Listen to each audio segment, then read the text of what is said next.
itu amarah? Lawamah itu apa ya? Kira-kira mulhamah itu apa ya? Apakah pengertian dari mutmainah? Rodiyah itu bagaimana sih?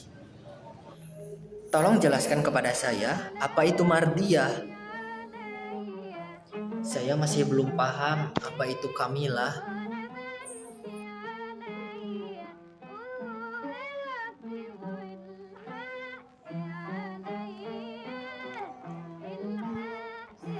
Assalamualaikum warahmatullahi wabarakatuh. Bersama saya Adkia.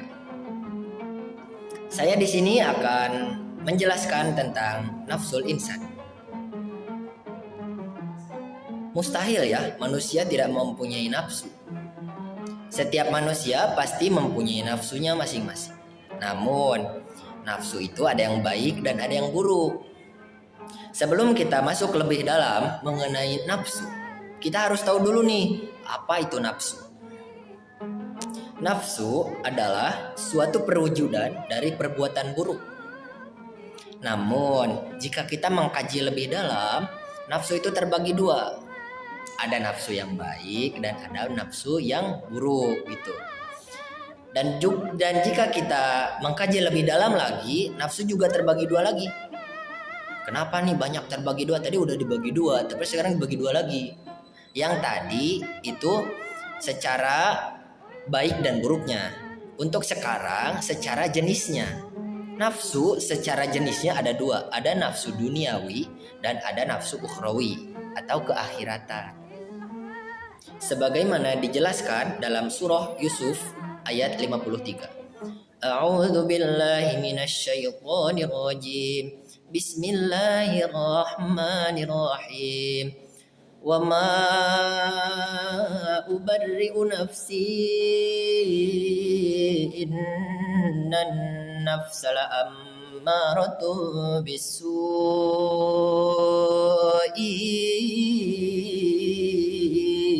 illa ma rahima rabbi inna rabbi ghafurur rahim.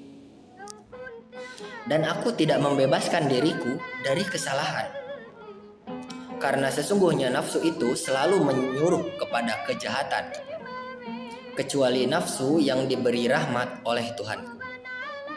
Sesungguhnya Tuhanku Maha Pengampun lagi Maha Penyayang.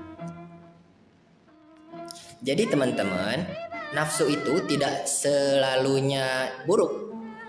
Jadi nafsu juga ada yang baiknya. Mungkin jika sepintas kalian pasti berpikir nafsu itu selalu menyuruh kepada kejahatan, kepada kemaksiatan. Padahal enggak. Aslinya enggak. Nafsu juga ada yang baiknya. Nafsu juga ada yang diberi rahmat oleh Tuhan sesuai dengan ayat yang tadi saya bacakan. Nah, sekarang kita akan maju satu langkah lebih dalam mengenai nafsu. Nafsu menurut Imam Nawawi Al-Bantani dalam kitabnya Qatr Al-Ghaith, nafsu itu terbagi 7 bagian. Yang pertama ada nafsu ammarah, yang kedua ada nafsu lawwamah, yang ketiga ada nafsu mulhamah, yang keempat ada nafsu mutmainnah, yang kelima ada nafsu radiyah, yang keenam ada nafsu mardiyah, dan yang ketujuh ada nafsu kamilah. Kita akan bahas satu-satu ya. Yang pertama adalah nafsu amarah. Apa sih nafsu amarah itu? Nah, nafsu amarah adalah suatu jiwa yang ingin selalu memenuhi kehendak nafsunya dan tidak menghiraukan kaidah-kaidah agama. Nah, nafsu amarah ini tempatnya adalah as-sadr atau dada di sini. Nah, di sini tempatnya. Adapun sifat-sifat yang dihasilkan dari nafsu amarah ini yaitu sifat-sifat yang memang tidak baik lah untuk kita tiru. Contohnya sombong atau kikir atau hasud, bodoh, tamak dan lain-lainnya. Itulah amarah. Jadi kalian mungkin sering mengalami hal itu kan? Nah, itulah amarah. Kalian mungkin pernah marah atau Kalian mungkin pernah iri, pernah ria. Oh, kita ini lebih baik daripada orang lain. Nah, itu adalah salah satu dari nafsu amarah. Yang kedua adalah nafsu lawamah. Apa itu nafsu lawamah? Nafsu lawamah adalah jiwa yang masih cacat atau celak. Walaupun jiwa ini telah diberi hidayah oleh Allah, tetapi dia masih tidak bisa mengendalikan dirinya atas hawa nafsunya. Jadi kalau saya ibaratkan, nafsu lawamah ini masih bimbang gitu antara nafsu amarah dan nafsu setelah nafsu lawamah nanti yang saya akan jelaskan. Dia jadi masih bimbang gitu antara mau berbuat baik atau mau berbuat jahat atau tidak baik gitu maksudnya. Nah, nafsu lawamah ini tempatnya adalah al-qalbu, artinya hati. Di mana al-qalbu? Yaitu 2 jari di bawah pentil susu kiri di sini. Nah, jika mungkin ini agak sedikit vulgar ya. Pentil susu kiri misalnya di sini. Nah, 2 jari di bawah ke sini. Itu tempatnya nafsu lawamah. Adapun sifat-sifat yang dihasilkan dari nafsu lawamah hampir mirip dengan sifat-sifat yang dihasilkan dari nafsu amarah, yaitu suka mencela, menipu, pelupa, atau bangga diri, ujub, ria. Nah, itu juga masih termasuk nafsu lawamah. Jadi mungkin jika kalian pernah merasa bangga diri, atau kalian pernah menipu, atau kalian pernah mencela orang lain, itu adalah salah satu dari sifat-sifat yang dihasilkan dari nafsu lawamah. Yang ketiga adalah nafsu mulhamah. Apa itu nafsu mulhamah? Nafsu mulhamah ini sedikit agak jauh berbeda dengan 2 sifat atau 2 nafsu sebelumnya, yaitu amarah dan lawamah. Nah, nafsu mulhamah ini adalah nafsu yang telah dikaruniai Allah dengan sifat keutamaan. Jadi tingkah laku dari nafsu ini sehari-harinya telah diilhami atau mendapat bimbingan dari Allah Subhanahu wa Ta'ala. Jadi di dalam nafsu ini sudah tidak ada keinginan untuk memiliki harta, menuruti hawa nafsu, dan perbuatan-perbuatan tidak baik lainnya. Tempatnya nafsu lawamah adalah 2 jari di bawah pentil susu kanan. Nih di sini. Pentil susu kanan di sini berarti 2 jari di bawah di sini. Nah, adapun sifat-sifat yang dihasilkan dari nafsu mulhamah ini adalah sifat-sifat yang memang baik. Contohnya murah hati, rendah hati, bertanggung jawab, menolong sesama orang. Nah, itulah sifat-sifat dari nafsu mulhamah. Yang keempat adalah nafsu mutmainnah. Apa yang dimaksud dengan nafsu mutmainnah?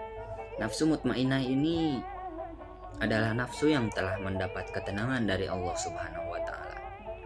Dengan kata lain, orang yang memiliki nafsu ini sudah tidak tertarik dengan keduniawian.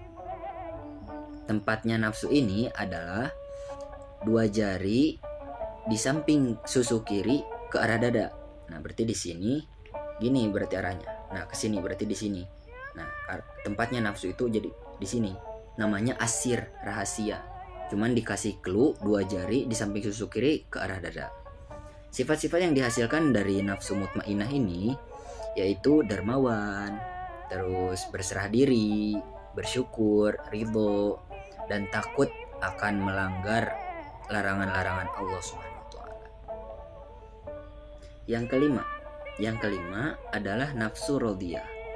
Apa itu nafsu radiyah? Nafsu radiyah adalah nafsu yang telah menyerahkan diri sepenuhnya kepada Allah Subhanahu wa Ta'ala. Rasa keikhlasan akan meliputi segala hal bagi pemiliknya. Jadi, orang yang memiliki nafsu ini akan menolong orang, memberi orang tanpa pamrih. Jadi dia tidak akan mengharap imbalan apapun. Dengan kata lain, dia ikhlas ridho menolong orang lain, memberi orang lain yang kesusahan.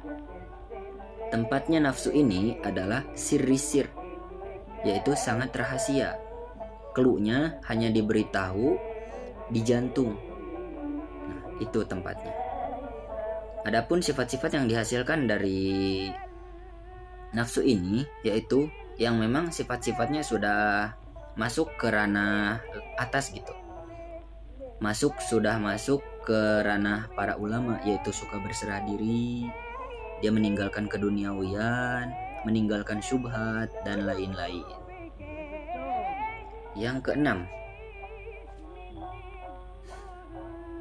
keenam adalah nafsu mardiyah. Apa itu nafsu mardiyah? Nafsu mardiyah adalah nafsu yang telah diridhoi oleh Allah. Sesuai dengan katanya, mardiyah, yang diridhoi. Seseorang akan merasa cinta kepada Allah dan Allah pun merasa cinta kepada orang tersebut. Tingkatan nafsu ini lebih tinggi dari tingkatan nafsu radiyah. Nah, tempatnya nafsu mardiyah ini adalah 2 jari di samping susu kanan ke arah dada. Berarti, nah ini, ke sini. Samar. Namanya al-khofi, yaitu samar artinya. Adapun sifat-sifat yang dihasilkan dari nafsu mardiyah ini, yang memang sifat-sifatnya memang lebih tinggi dari sifat-sifat yang dihasilkan dari nafsu radiyah yang saya sebutkan sebelumnya, yaitu berakhlak baik, dia suka menolong sesama orang tanpa pamrih. Nah, terus dia suka memaafkan sesama makhluk tanpa pandang bulu. Jika seseorang makhluk melakukan kesalahan kepadanya, dia dengan senang hati memaafkannya. Jikalau kita yang seperti itu, kita pasti akan susah, karena tingkatan nafsu kita belum sampai kepada ranah itu. Dan yang terakhir, yang ketujuh. Yang ketujuh adalah nafsu kamilah. Apa itu nafsu kamilah? Nafsu kamilah adalah nafsu yang telah sempurna, sesuai dari katanya juga.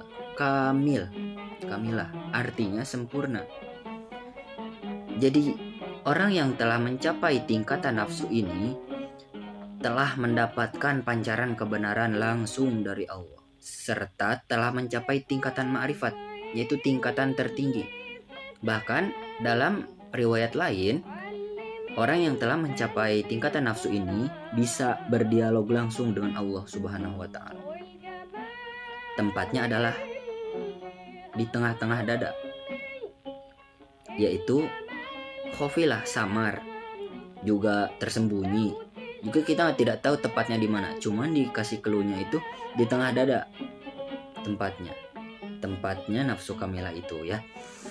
Nah, adapun sifat-sifat dari nafsu kamilah ini tidak sebanyak sifat-sifat yang dihasilkan dari nafsu-nafsu sebelumnya. Jadi sifat-sifat yang dihasilkan dari nafsu kamilah ini adalah 3. Ada 3 maksudnya. Ilmu yakin, hakul yakin, dan ainul yakin. Ilmu yakin apa? Adalah ketekadan yang didasarkan kepada ilmu atau pengetahuan. Hakul yakin adalah ketekadan yang didasarkan kepada kebenaran. Dan yang terakhir, ainul yakin, yaitu ketekadan yang dihasilkan atau didasarkan kepada pengamatan. Itulah. Jadi orang yang telah mencapai tingkatan nafsu ini memang jarang sih kita menemukannya. Cuman ya cluenya itu, dia sangat percaya kepada Allah dan bahkan bisa berdialog dengan Allah Subhanahu wa Ta'ala. Sekian presentasi saya mengenai nafsul insan atau nafsu-nafsu manusia. Kurang lebihnya mohon maaf. Wassalamualaikum warahmatullahi wabarakatuh.